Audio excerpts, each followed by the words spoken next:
नमस्कार, आप सभी का स्वागत है हमारी खास पेशकश में और आपके साथ मैं हूं दीपा बाफिला। एक ऐसे नेता जिन्होंने देश को विजन भी दिया और टेलीविजन भी, जिन्होंने देश के युवाओं को सीख भी दी और तकनीक भी, जो दूरदृष्टा भी थे और प्रखर वक्ता भी, जो नए भारत के विधाता भी थे और निर्माता भी, जिन्होंने देश को स्थायी सरकार दी, मोटर कार दी, देश के विकास को रफ्तार भी दी। जी हां, आज पूरा देश ऐसे ही महान शख्सियत भारत रत्न राजीव गांधी को नमन कर रहा है।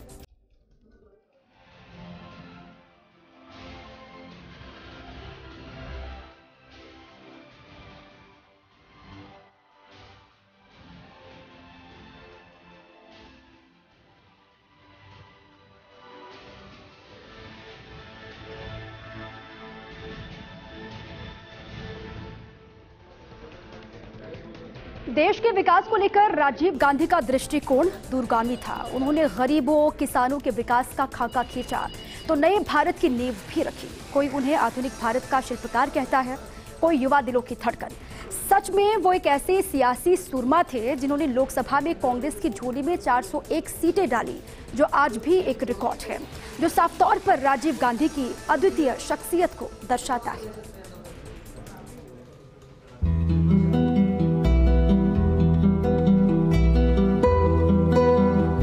सरल स्वभाव, बेजोड़ व्यक्तित्व,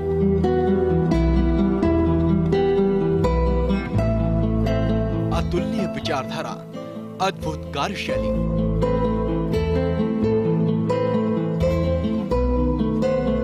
कंप्यूटर क्रांति के जनक,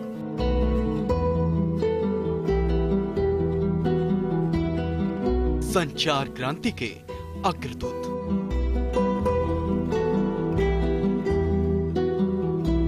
युवा भारत के स्वप्नकार,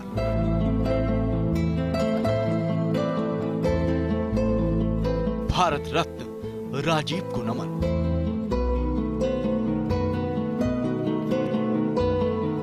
आज हम जिस युवा भारत को देख रहे हैं वो राष्ट्रनायक, एक महान नेता का कभी सपना हुआ करता था, जिसने भारत को न सिर्फ एक नई दिशा दी बल्कि दुनिया के सामने भारत की एक नई सशक्त छवि का निर्माण किया।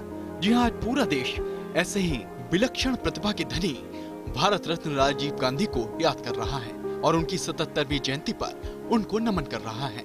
उनके विचार आज भी स्मरणीय हैं। उनकी जयंती के मौके पर प्रधानमंत्री नरेंद्र मोदी समेत अन्य नेताओं ने उन्हें श्रद्धांजलि दी। पीएम मोदी ने ट्वीट कर कहा कि पूर्व प्रधानमंत्री राजीव गांधी जी को उनकी जयंती पर नमन। दूसरी ओर देश के पूर्व प्रधानमंत्री राजीव गांधी की जयंती के मौके पर कांग्रेस सांसद राहुल गांधी ने उनके स्मृति स्थल पर जाकर उन्हें नमन किया। राहुल गांधी के साथ अन्य कांग्रेसी नेता भी इस मौके पर मौजूद रहे। साथ ही देश के अलग अलग हिस्सों में कार्यक्रमों के जरिए राजीव गांधी को श्रद्धांजलि दी गई। देखिए, राजीव गांधी जी ये कहना चाहते थे कि हिंदुस्तान एक पुरानी देश है, लेकिन हिंदुस्तान एक नया अंदाज लेकर आगे निकालने की तैयारी में है। India is a old country but a young nation. ये राजीव गांधी जी की सबसे बड़ा संदेश यही है। और इसके साथ राजीव गांधी जी की ये भी संदेश था कि हिंदुस्तान को strong, independent and self reliant बनाए, मतलब आत्मनिर्भर की जो बात अभी हो रहे हैं, राजीव गांधी जी बहुत साल पहले ये बात कर चुके हैं और इस दिशा में देश को ले जाने के लिए उन्होंने क्या किया। उन्होंने ये भी कहा था कि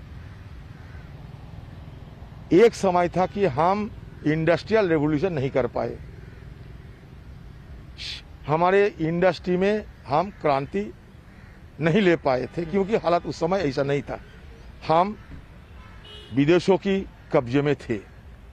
लेकिन हम किसी हालत में कंप्यूटर रेवोल्यूशन को नहीं छोड़ सकते। राजीव गांधी को भारत में कंप्यूटर क्रांति लाने का श्रेय दिया जाता है। उन्होंने न सिर्फ कंप्यूटर को भारत के घर घर तक पहुंचाया, भारत में इंफॉर्मेशन टेक्नोलॉजी को आगे ले जाने में अहम किरदार निभाया। सच तो यह है कि देश को दो बड़ी टेलीकॉम कंपनी MTNL और BSNL की सौगात भी उन्हीं के दौर में मिली।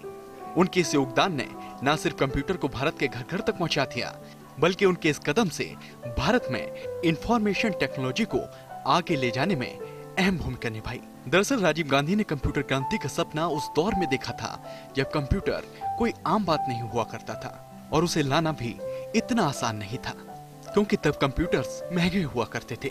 इसलिए सरकार ने कंप्यूटर्स को अपने कंट्रोल से हटाकर पूरी तरह से असेंबल किए हुए कंप्यूटर्स का आयात शुरू किया, जिसमें मदरबोर्ड और प्रोसेसर शामिल थे।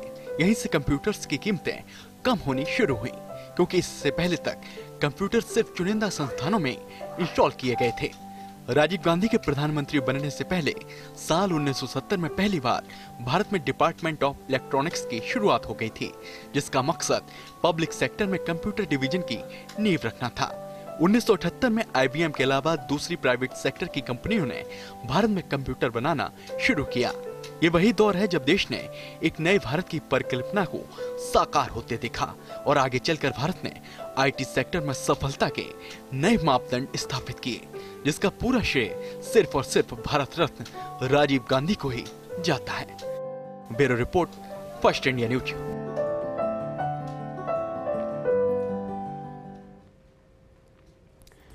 स्वभाव से गंभीर लेकिन आधुनिक सोच के धनी राजीव गांधी तकनीक को देश की ताकत बना देना चाहते थे। राजनीति हो या कूटनीति, तकनीक हो या विदेश नीति, राजीव गांधी ने हर मोर्चे पर खुद को न केवल साबित किया बल्कि सियासी शुचिता की मिसाल कायम की।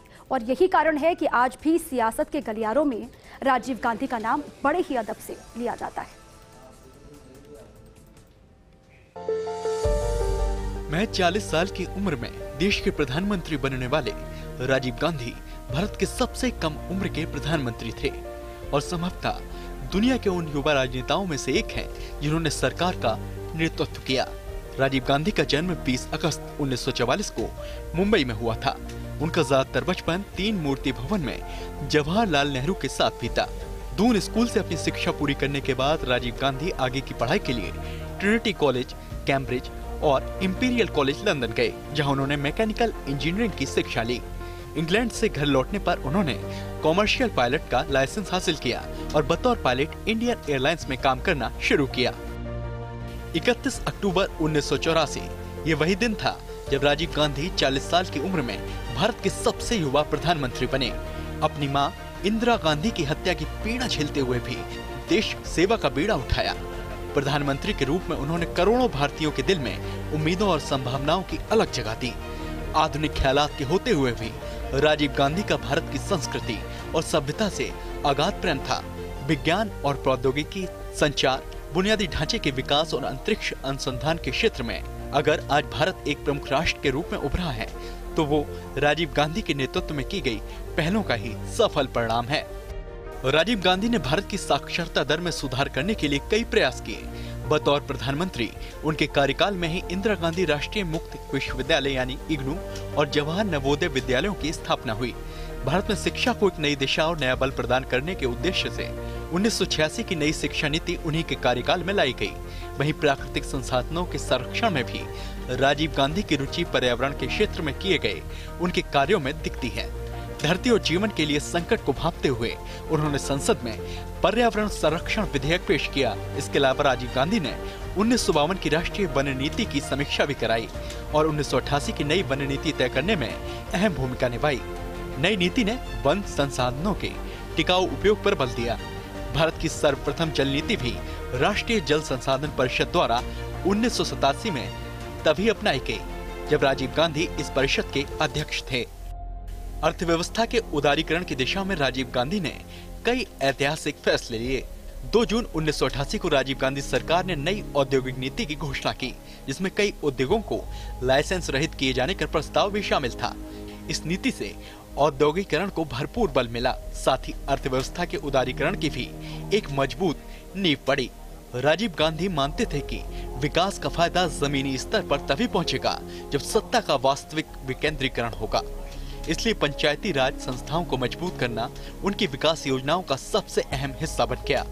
राजीव गांधी की देखरेख में पंचायतों को संवैधानिक दर्जा और सुरक्षा प्रदान करने के लिए संविधान में संशोधन करने के लिए एक विधेयक का मसौदा तैयार किया गया। 15 मई 1989 को इसे लोकसभा में संविधान के 64वें संशोधन विधेयक के रूप में पेश किया गया। शांति को बढ़ावा देने में राजीव गांधी अपने पूरे कार्यकाल में एक शांति दूत की भूमिका में रहे। प्रधानमंत्री का पद ग्रहण करने के बाद उन्होंने सबसे पहले पंजाब समस्या का समाधान करने का संकल्प किया, जिसकी वजह से देश में अशांति फैली हुई थी। 25 जुलाई 1985 को राजीव गांधी और शिरोमणि अकाली दल के अध्यक्ष संत हरचरण सिंह लोंगोवाल के बीच पंजाब समझौते पर उस वक्त हस्ताक्षर किए गए।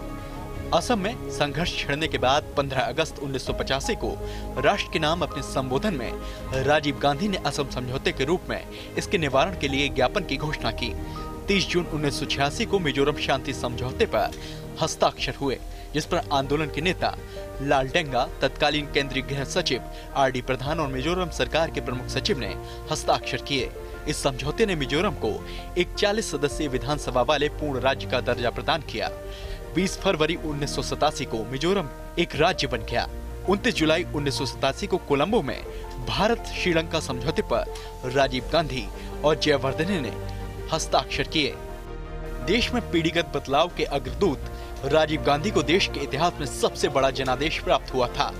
अपनी मां की हत्या के शोक में उबरने के बाद उन्होंने लोकसभा के लिए चुनाव कराने का आदेश दिया। उस चुनाव में कांग्रेस को पिछले चुनाव की तुलना में कहीं ज्यादा वोट मिले और राजीव गांधी के करिश्माई नेतृत्व में कांग्रेस ने 508 में से रिकॉर्ड 401 सीटें उस वक्त हासिल की थी। राजनीति हो या कूटनीति या फिर तकनीक हो या विदेश नीति, राजीव गांधी ने हर मोर्चे पर खुद को न केवल साबित किया बल्कि सियासी स्वच्छता की मिसाल कायम की। यही कारण है कि आज भी सियासत के गलियारों में राजीव गांधी का नाम बड़े अदब से लिया जाता है। Bureau report, first India news. पूर्व प्रधानमंत्री राजीव गांधी की जयंती के मौके पर मुख्यमंत्री आवास पर वर्चुअल माध्यम से राजस्थान इनोवेशन विजन कार्यक्रम आयोजित किया गया। इस दरमियान सीएम अशोक गहलोत की अध्यक्षता में हुए इस कार्यक्रम में Rajasthan Kisan Sathi portal, I start virtual incubation program और राजीव गांधी IT विस्थॉन का शुभारंभ किया गया। भारत में सूचना क्रांति के जनक पूर्व प्रधानमंत्री स्वर्गीय राजीव गांधी की जयंती पर सूचना तकनीक से सुशासन थीम पर वर्चुअल कार्यक्रम आयोजित किया गया। मुख्यमंत्री आवास पर हुए इस कार्यक्रम में सीएम गहलोत ने तकनीकी शिक्षा को अधिक रोजगार परक बनाने पर जोर दिया, जिसके लिए जोधपुर में करीब 400 करोड़ रुपए की लागत से फिनटेक यूनिवर्सिटी का नाम पूर्व प्रधानमंत्री स्वर्गीय राजीव गांधी के नाम पर करने की घोषणा की गई। उन्होंने कहा कि जयपुर में Rajiv Gandhi centre of advance technology की स्थापना भी की जा रही है, जिसकी लागत करीब 200 करोड़ रुपए की है। इसके माध्यम से युवाओं को सूचना तकनीक के नवीनतम पाठ्यक्रमों का अध्ययन करने का अवसर मिलेगा। मुख्यमंत्री ने कार्यक्रम में स्टार्टअप के क्षेत्र में उल्लेखनीय उपलब्धि हासिल करने वाले युवाओं को राजीव गांधी इनोवेशन अवार्ड देने की घोषणा की। इसके तहत प्रथम पुरस्कार के रूप में 2 करोड़ रुपए, द्वितीय पुरस्कार के रूप में 1 करोड़ रुपए और तृतीय पुरस्कार के रूप में 50 लाख रुपए की पुरस्कार राशि दी जाएगी।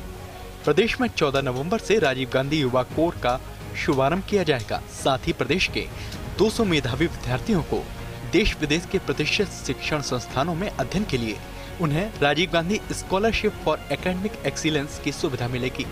इसकी घोषणा की गई। इस योजना पर प्रतिवर्ष करीब 100 करोड़ रुपए खर्च किए जाएंगे, जिसमें विद्यार्थियों के अध्ययन का पूरा खर्च राज्य सरकार वहन करेगी। इस मौके पर कार्यक्रम को संबोधित करते हुए सीएम गहलोत ने कहा कि राजीव गांधी की दूरदर्शिता का ही परिणाम है कि आज भारत सूचना प्रौद्योगिकी के क्षेत्र में पूरी दुनिया का सिरमौर बना हुआ है। शासन, प्रशासन और जीवन के हर क्षेत्र में सूचना तकनीक का अहम स्थान कायम हुआ है। ई-गवर्नेंस के माध्यम से लोगों का जीवन आसान हुआ है। उन्होंने कहा कि राज्य सरकार संवेदनशील, पारदर्शी और जवाबदेह सुशासन के लिए प्रदेश में सूचना तकनीक का अधिक से अधिक उपयोग कर रही है। राजस्थान में करीब 85,000 ई-मित्र केंद्र संचालित हैं।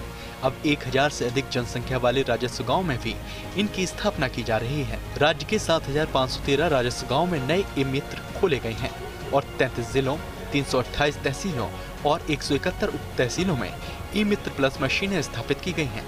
सीएम गहलोत ने कहा कि ई-गवर्नेंस को बढ़ावा देने की दृष्टि से ही हमारी सरकार के पिछले कार्यकाल में भारत निर्माण राजीव गांधी सेवा केंद्रों की स्थापना की गई थी। सीएम गहलोत ने कहा कि देश को तेजी से आगे बढ़ाने और आत्मनिर्भर बनाने की ओर ले जाने के लिए पेयजल, टीकाकरण, साक्षरता, टेलीकॉम, खाद्य तेल और डेयरी के लिए 6 तकनीकी मिशन शुरू किए गए।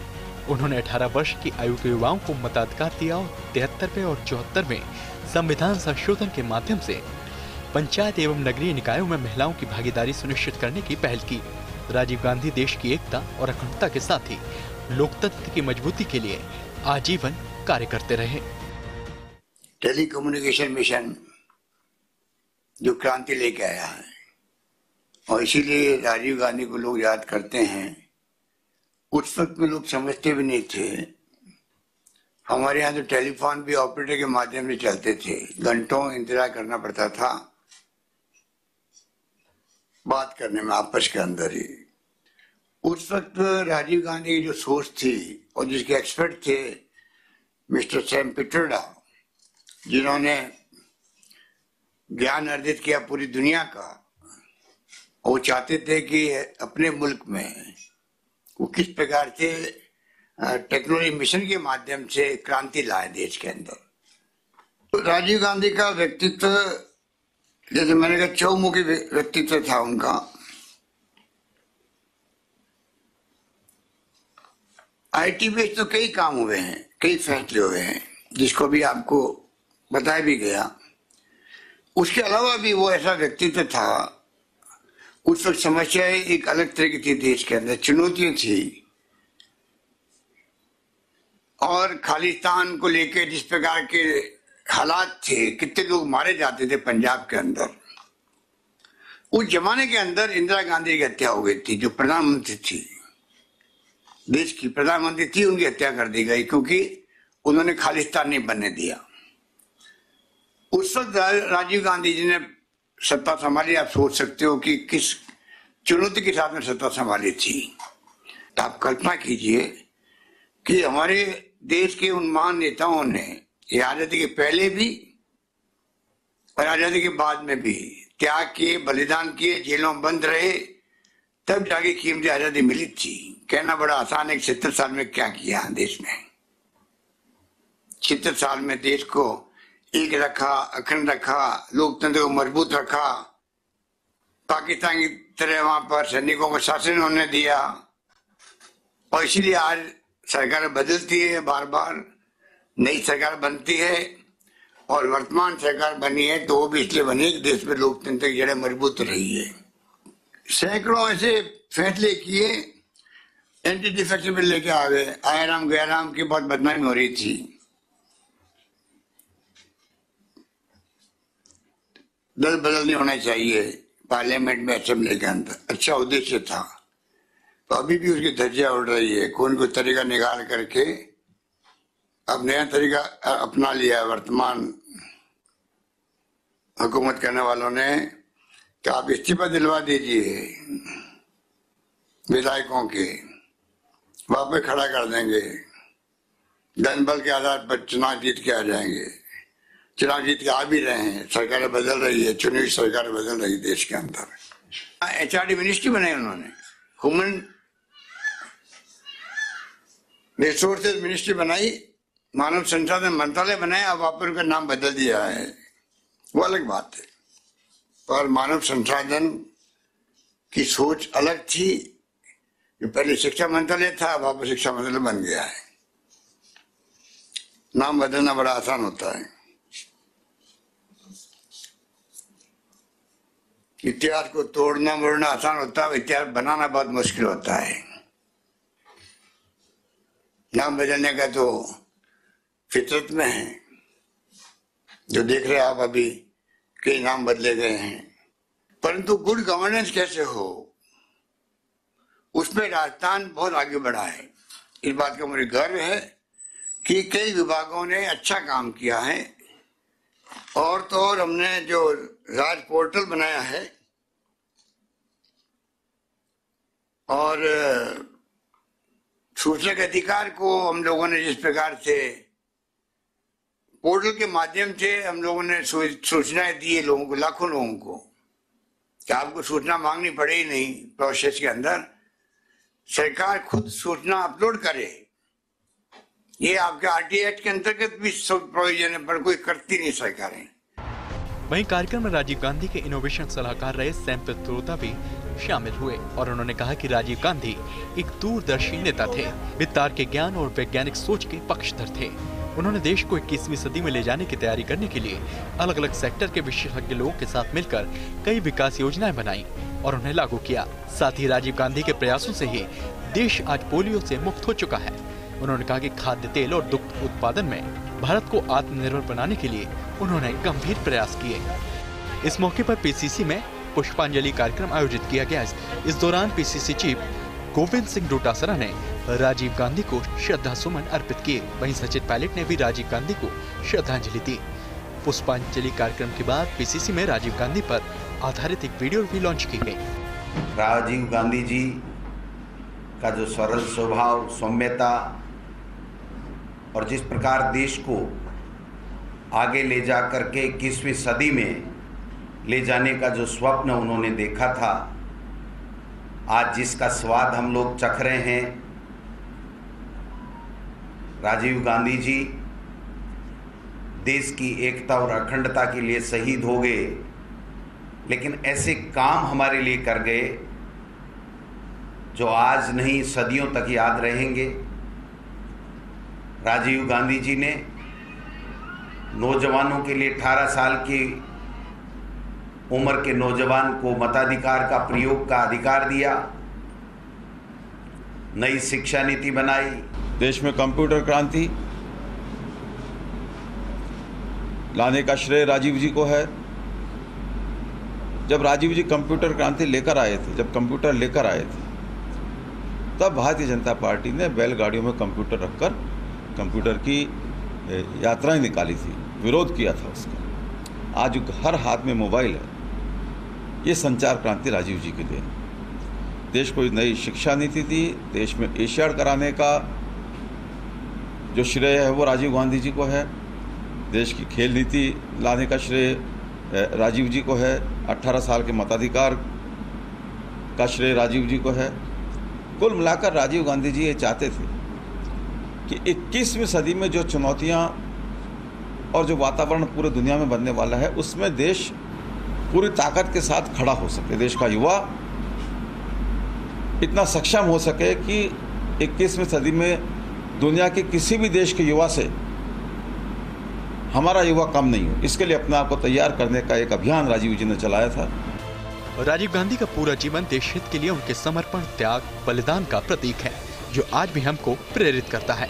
Naresh Sharma, first India news, Jaipur.